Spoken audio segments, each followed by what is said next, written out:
Hello friends.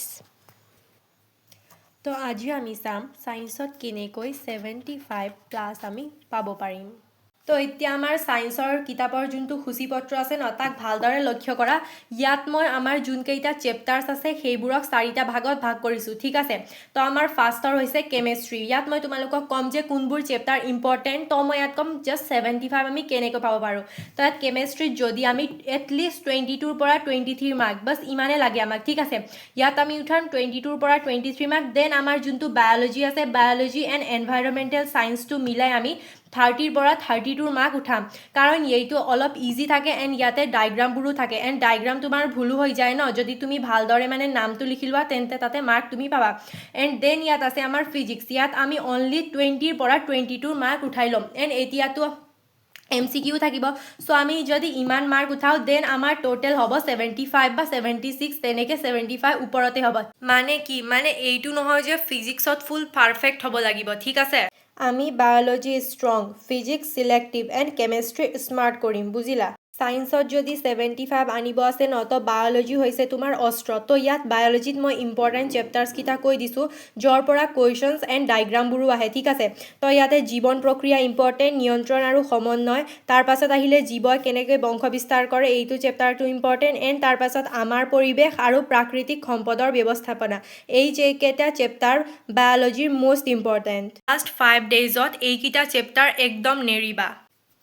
যদি 4-5 মাৰ্কৰ question থাকে ন ছায়েন্সত, দেন তুমি তেতিয়া কি কৰিবা, প্ৰথমে এটা লাইন লিখিবা, তাৰ পাছত 2-3টা পইণ্ট লিখিবা। লাইনটো মানে তাৰ সংজ্ঞাটো লিখিবা, দেন তুমি 2-3টা পইণ্ট লিখিবা, আৰু শেষত যদি তাতে থাকে তেতিয়া এটা ডায়গ্ৰাম দি দিবা। দেন তোমাৰ 4-5 মাৰ্কটো তোমাৰ মানে টোটেল তুমি মাৰ্ক পাই যাবা।